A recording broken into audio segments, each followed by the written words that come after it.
Morning class 6। आज हम लोग पढ़ेंगे हिंदी व्याकरण। हिंदी व्याकरण में आज हम लोग पढ़ेंगे उपसर्ग और प्रत्यय किसे कहते हैं। उससे पहले जान ले शब्द दो प्रकार के होते हैं।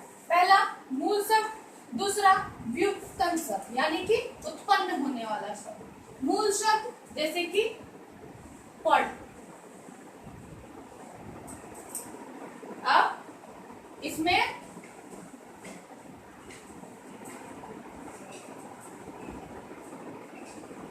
पढ़ाई,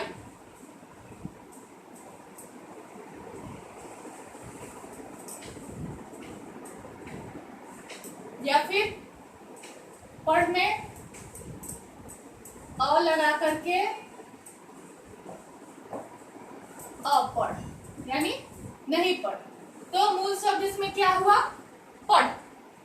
ये हो गया मूल शब्द और ये हो गया व्युत्पन्न शब्द यानी कि किसी मूल शब्द में शब्दांश लगा करके यानी किसी शब्द का अंश लगा करके जब नया शब्द बनता है उसे व्युत्पन्न शब्द कहते हैं। तो जब हम लोग किसी मूल शब्द में कोई नया शब्द लगाते हैं तो उसे हम लोग व्युत्पन्न शब्द कहते हैं। ये जो शब्द होते हैं, शब्दांश होते हैं, ये स्वतंत्र रूप से प्रयोग में नहीं लाए जाते हैं, क्योंकि सिर्फ अ लिखेंगे या सिर्फ आई लिखेंगे इसका कोई मतलब नहीं होगा। यह मूल शब्द के साथ जुड़कर ही इनका प्रयोग किया जाता है। ये स्वतंत्र रूप से प्रयोग में नहीं लाए जाते हैं। तो सबसे पहले हम लोग जानेंगे उपसर्ग। उपसर्ग किसे कहते हैं? उपसर्ग वह शब्दांश है जो किसी शब्द के पहले जुड़कर एक नया शब्द बनाता है, उसे हम लोग उपसर्ग कहते हैं। जैसे अपढ़, जैसे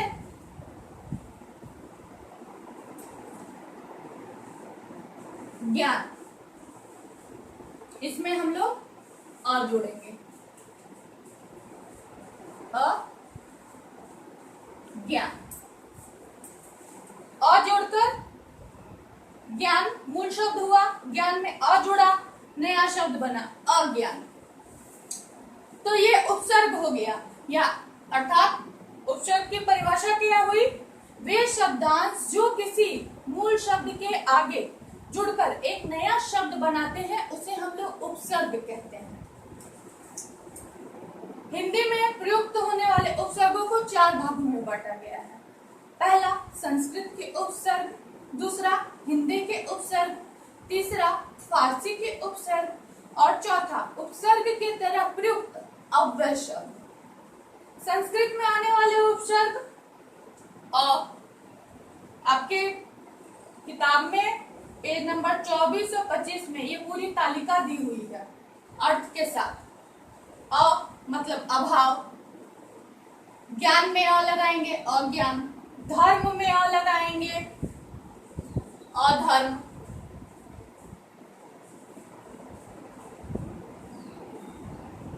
वैसे ही अन का भी अर्थ होता है अभाव।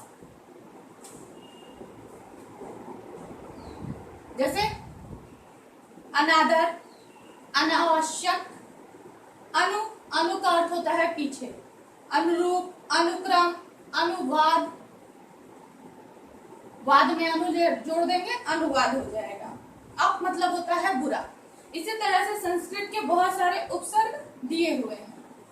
हिंदी के भी उपसर्ग हैं, यानी कि हिंदी भाषा से कुछ ऐसे शब्द लिए गए हैं या अक्षर लिए गए हैं जो उपसर्ग की तरह हम लोग प्रयोग में ले आते हैं। जैसे अन मतलब रहित, अनबन, अनमोल, अनपढ़। मूल शब्द अनपढ़ में क्या हुआ? पढ़, और अन जोड़ दिए उपसर्ग तो वो हो गया अनपढ़। इसी तरह नी मतलब होता है रहित यानी कि खाली। जैसे निकम्मा, निडर, निहत्था। अ का अर्थ होता है अभाव यानी अछूत।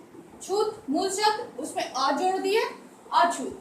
तो उपसर्ग जो होता है वो हम लोग मूल शब्द के पहले जोड़ते हैं।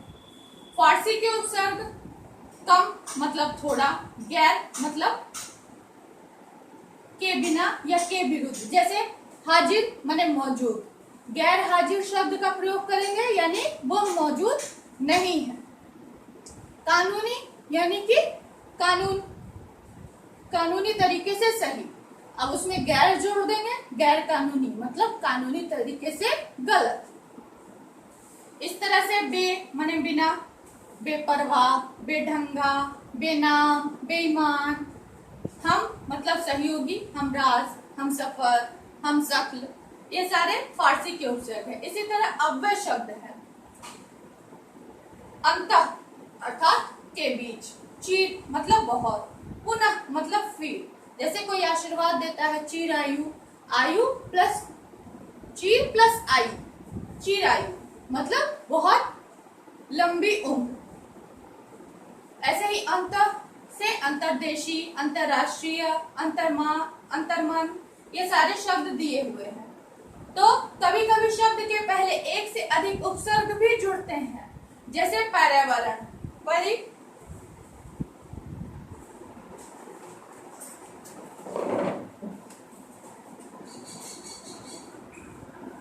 परि प्लस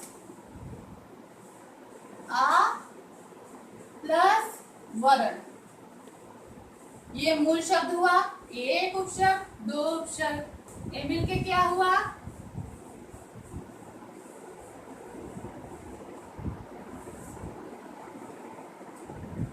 ठीक है। तो इसमें दो उपसर्ग जोड़े गए हैं। तो उपसर्ग अभी तक हम लोगों ने पढ़ा, उपसर्ग शब्द के पहले जुड़ते हैं, लेकिन उपसर्ग का अर्थ होता है। जो भी उपसर्ग हम लोग लगाते हैं, अ लगाए यानी कि नहीं, नी लगाए यानी कि रहित, अध लगाए यानी कि आधा। उपसर्ग भले ही शब्दांश है लेकिन उसका अर्थ होता है। जब हम लोग प्रत्यय लगाते हैं तो प्रत्यय किसे कहते हैं? जैसे कि उपसर्ग शब्द के पहले जुड़ता है,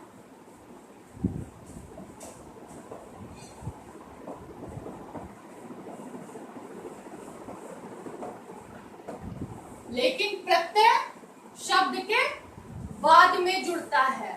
जैसे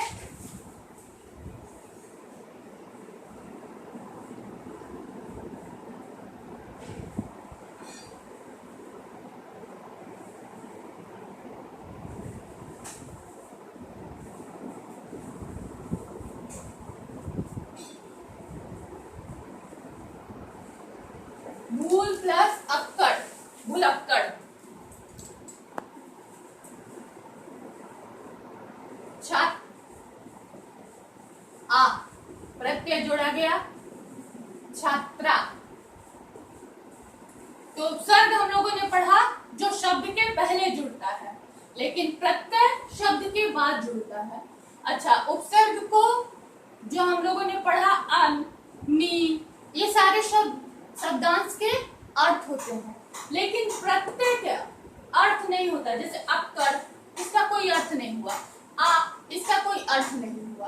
प्रत्यय का अर्थ हो यह जरूरी नहीं है, लेकिन उपसर्ग का अर्थ होता है। प्रत्यय दो तरह के होते हैं। पहला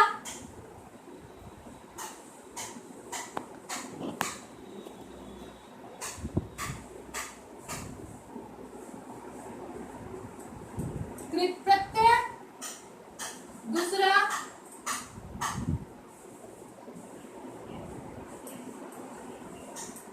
तद्धित प्रत्यय।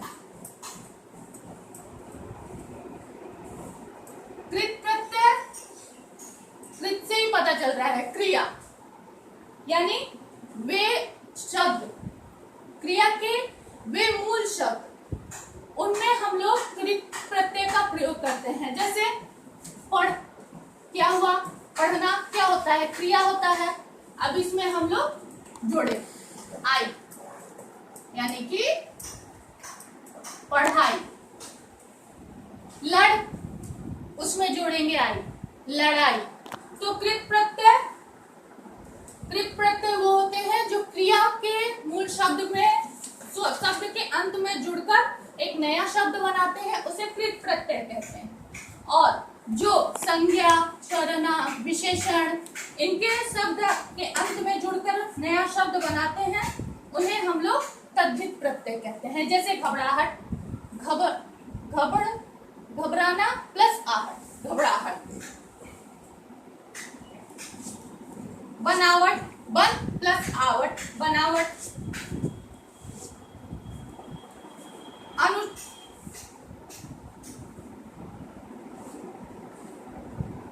रिक्शा प्लस वाला, रिक्शा वाला।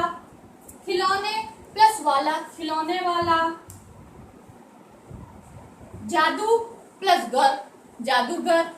तो तद्धित प्रत्यय, संज्ञा, विशेषण, इसमें इन शब्दों के शब्दांश के लास्ट में जुड़ते हैं और नया शब्द बनाते हैं। और कृत प्रत्यय क्रिया के मूल शब्द में जुड़कर एक नया शब्द बनाते हैं, उसे हम लोग कृत प्रत्यय कहते हैं। तो उपसर्ग किसे कहते हैं? वे शब्दांश जो किसी मूल शब्द के शुरू में जुड़कर एक नया शब्द बनाए, उसे उपसर्ग कहते हैं। और प्रत्यय किसे कहते हैं? वे शब्दांश जो किसी शब्द के अंत में जुड़कर एक नया शब्द बनाए, उसे प्रत्यय कहते हैं। प्रत्यय कितने प्रकार के होते हैं? दो, कृत और तद्धित। कृत प्रत्यय अर्थात वे शब्दांश जो क्रिया के मूल शब्द में जुड़कर एक नया शब्द बनाते हैं, उसे कृत प्रत्यय कहते हैं। और जो संज्ञा विशेषण के शब्द के अंत में जुड़कर एक नया शब्द बनाए, उसे तद्धित प्रत्यय कहते हैं।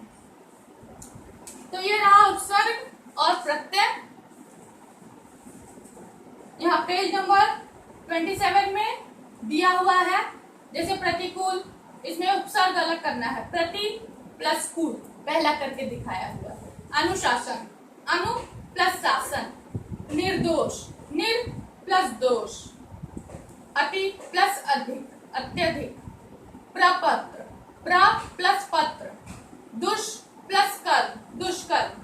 इस तरह से बाकी सारे उपसर्ग और प्रत्यय आप लोग बुक में कर लीजिएगा।